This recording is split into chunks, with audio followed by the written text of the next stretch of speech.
শুধু দর্শকবৃন্দ, শালালোপা ক্রনিকলসে আপনাদের স্বাগত জানাই। আহ, বন্ধুরা, আজকে যে বিষয়টা নিয়ে কথা বলবো সেটা হচ্ছে যে আম, সত্যি কি তারেক রহমান এবং বিএনপি বিশ্বাস করেন আগামী ফেব্রুয়ারি 2026 নির্বাচনটা হবে জাতীয় নির্বাচন? আহ, আমাদের মনে হচ্ছে যে আসলে তো বিএনপি এবং বিশেষ করে তারেক রহমান খুব ভালো করেই জানেন আগামী নির্বাচনটা হচ্ছে না, অ্যাটলিস্ট ফেব্রুয়ারিতে তো হচ্ছে না। এবং ঠিক তেমনিভাবে অন্তর্বর্তীকালীন সরকার এবং ডক্টর মোহাম্মদ ইউনূস তারাও হয়তো জানেন আহ, আসলে ফেব্রুয়ারি 2026 নির্বাচনটা তারা দিচ্ছেন না। কেন বিএনপি বিশ্বাস করে মনে মনে যে নির্বাচন হবে না, এবং কেন আহ, আহ, আহ, অন্তর্বর্তীকালীন সরকার মনে করে জানে যে তারা নিজের মনে মনেই জানে যে তারা আসলে নির্বাচনটা ফেব্রুয়ারি 2026 দিচ্ছেন না, তা নিয়ে একটু কথা বলবো আমরা। মূলত আজকের বিষয়টা বিএনপির এই যে লুকোছাপার বিষয়টা নিয়ে একটু কথা বলতে চাই। সেজন্য আমি আজকে আমাদের শিরোনামটা দিয়েছি নির্বাচন, গণভোট, তারেক রহমান ও ইউনূস সরকারের অবিশ্বাসের রাজনীতি। দর্শকবৃন্দ, বাংলাদেশ আজ এমন এক রাজনৈতিক সন্ধিক্ষণে দাঁড়িয়ে আছে যেখানে ক্ষমতাসীন অন্তর্বর্তীকালীন সরকার যেমন জানে ফেব্রুয়ারি 26 নির্বাচন সত্যি হবে না, তেমনি বড় একটি রাজনৈতিক দল এই মুহূর্তে যারা ইউনূস সরকারের সাথে আছেন, আম, সেই রাজনৈতিক দল বিএনপি, তারাও বিশ্বাস করে আসলে সামনে নির্বাচনটা হবে না।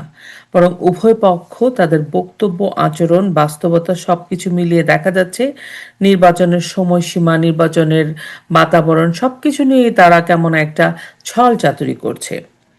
বিএনপি প্রকাশ্যে কিছু বলছে না, যদিও তারা বলছে তারা নমিনেশন দিয়েছেন, ওনারা ওনারা নির্বাচনী প্রচারণার শুরু করার একটা দ্বার প্রান্তে বা শুরু করেছেন কিছু কিছু জায়গায়।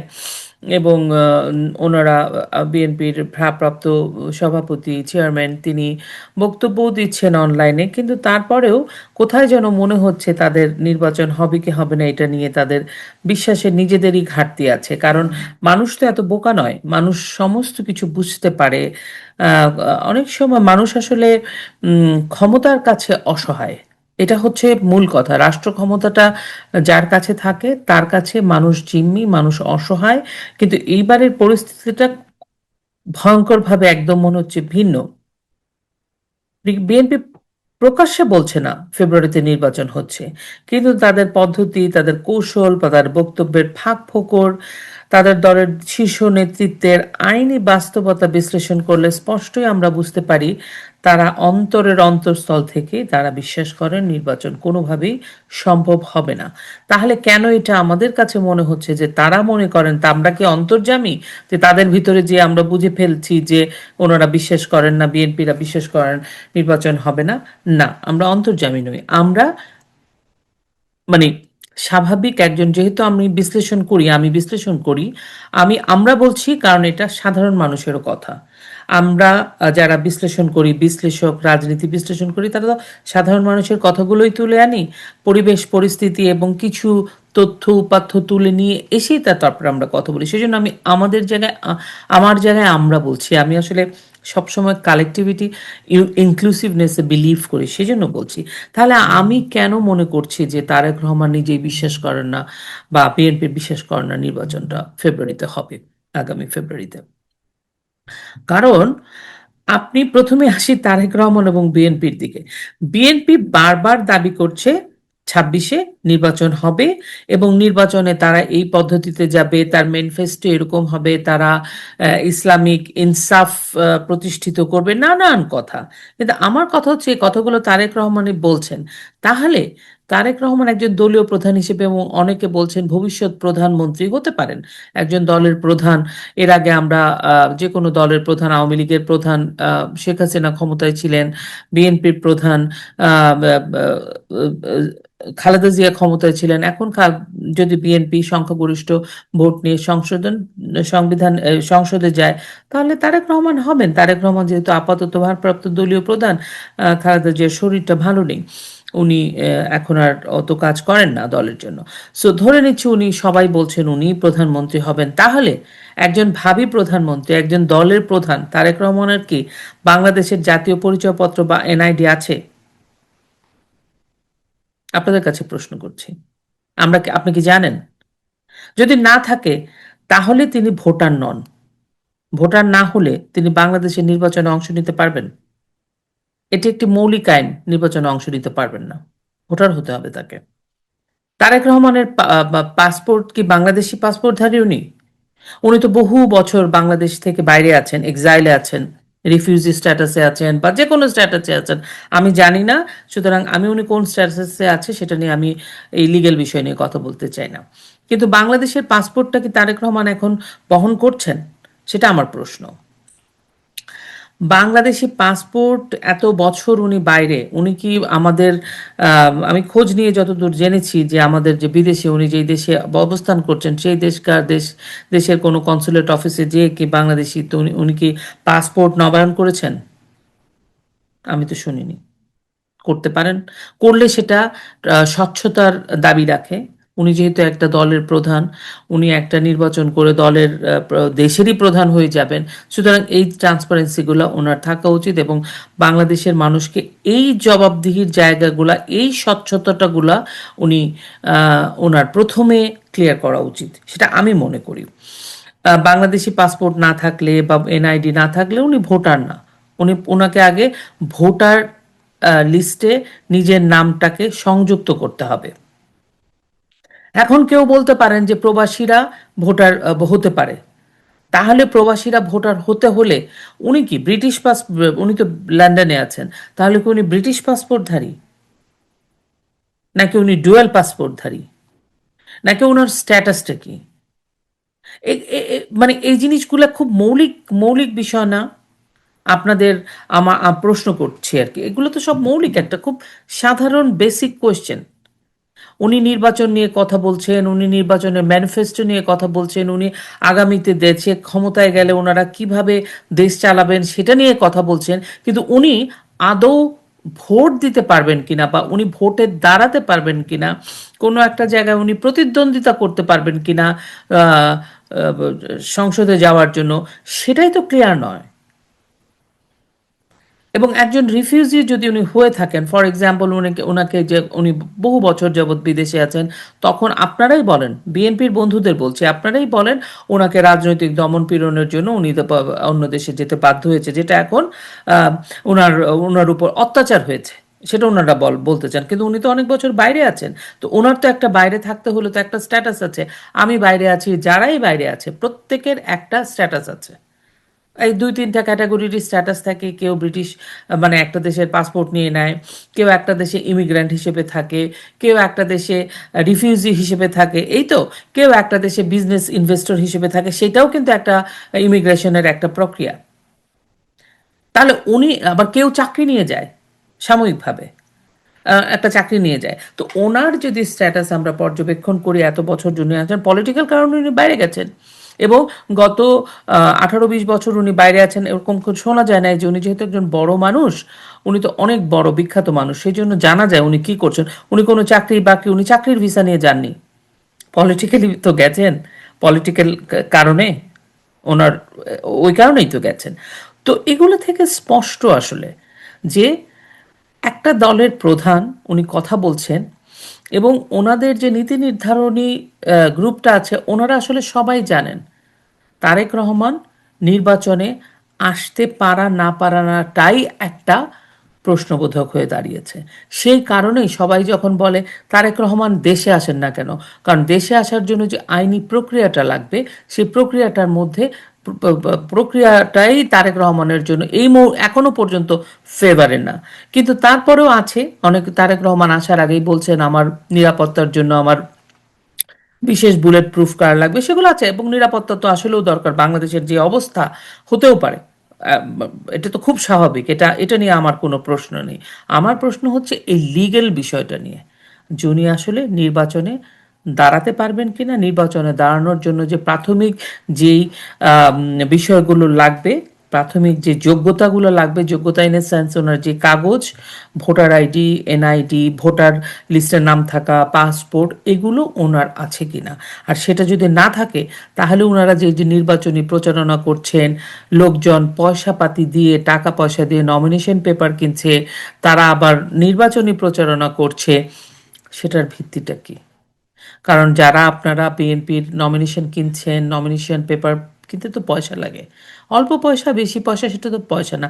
আমার মতো মানুষের কাছে অল্প, মানে ১,০০০ টাকা অনেক টাকা।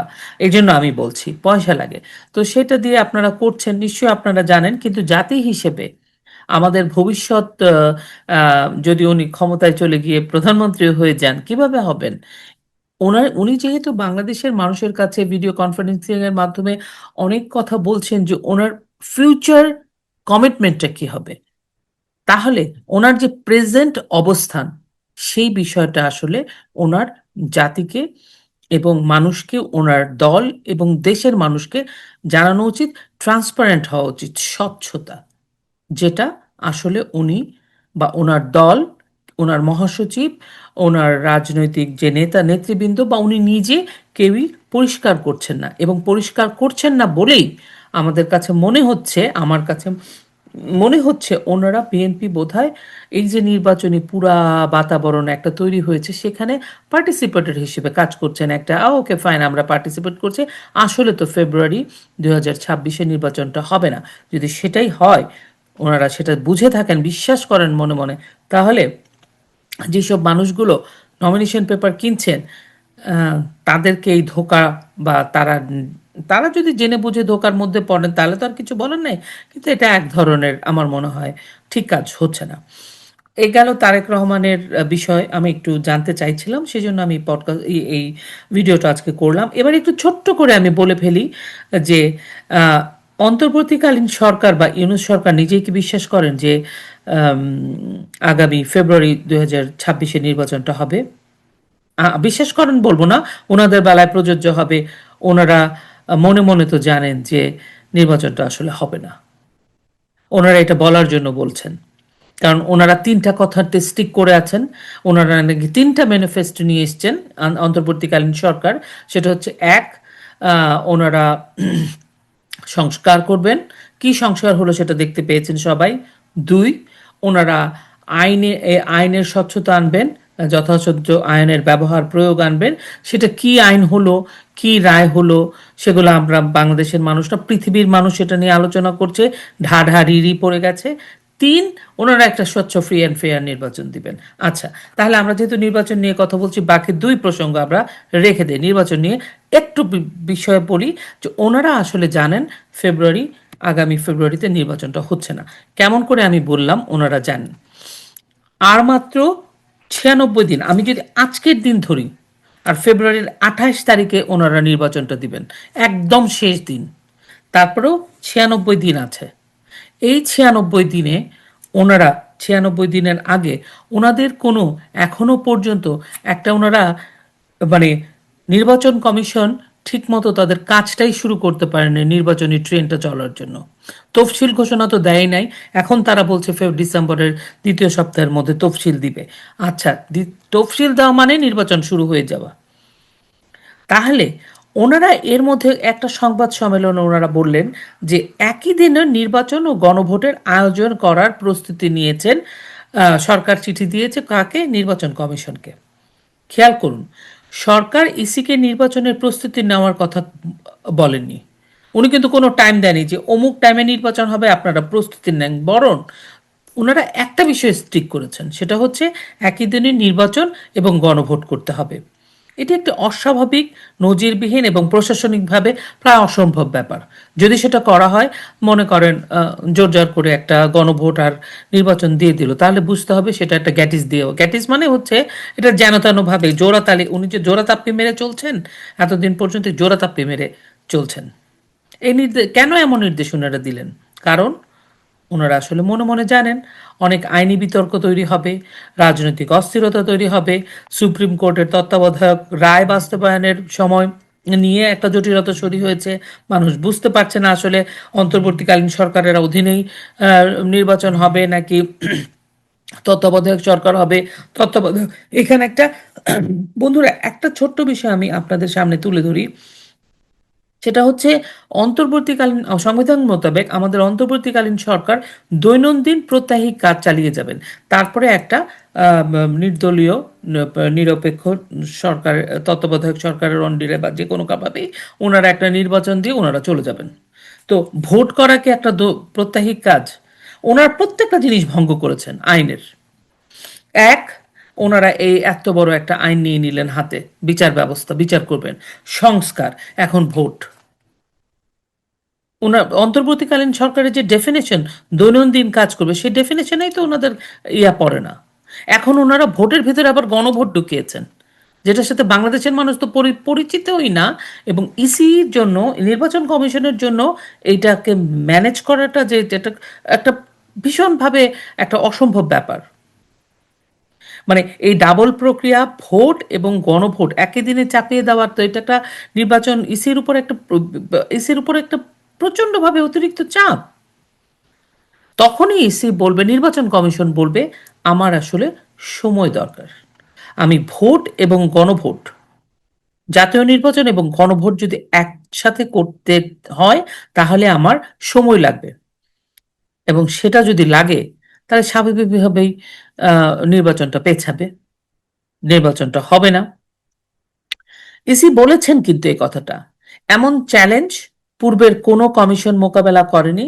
অর্থাৎ সরকার জানে এই প্রক্রিয়া বাস্তবায়নে ফেব্রুয়ারিতে মধ্যে সম্পন্ন করে একটা নির্বাচন দেওয়া, সেই নির্বাচন আবার হবে গণভোট এবং জাতীয় নির্বাচন একসাথে একই দিনে।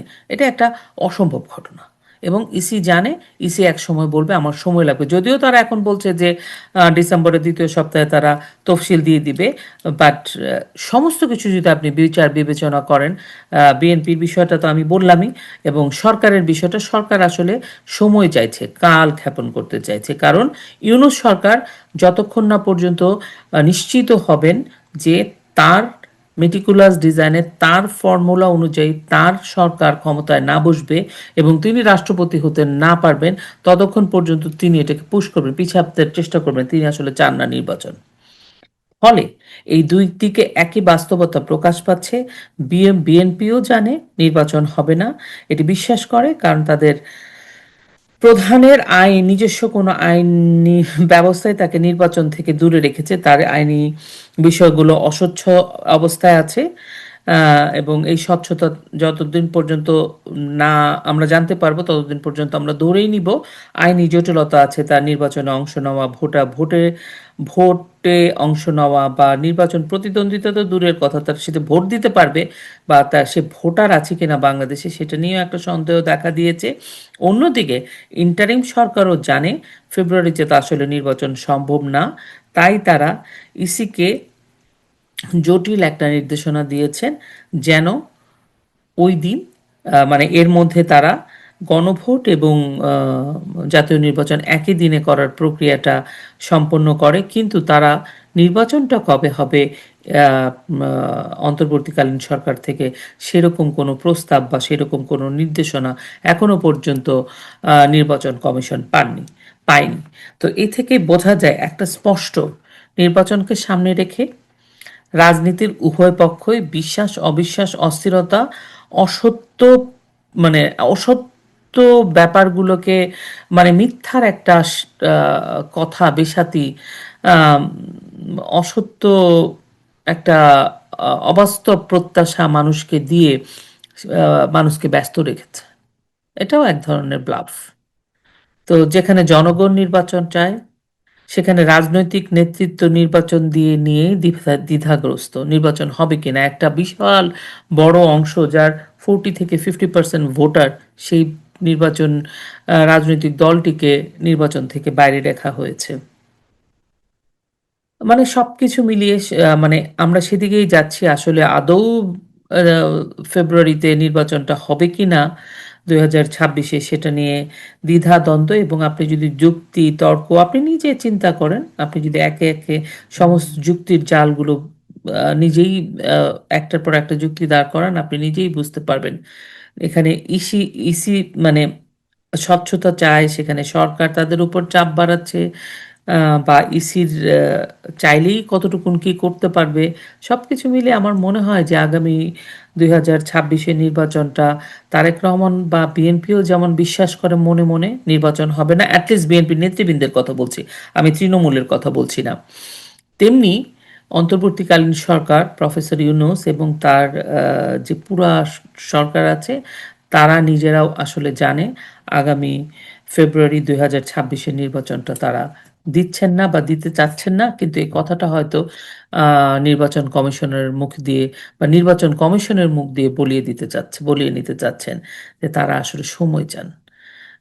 আপনারা ভালো থাকবেন, সুস্থ থাকবেন, আবারও কথা হবে অন্য কোনো বিষয় নিয়ে।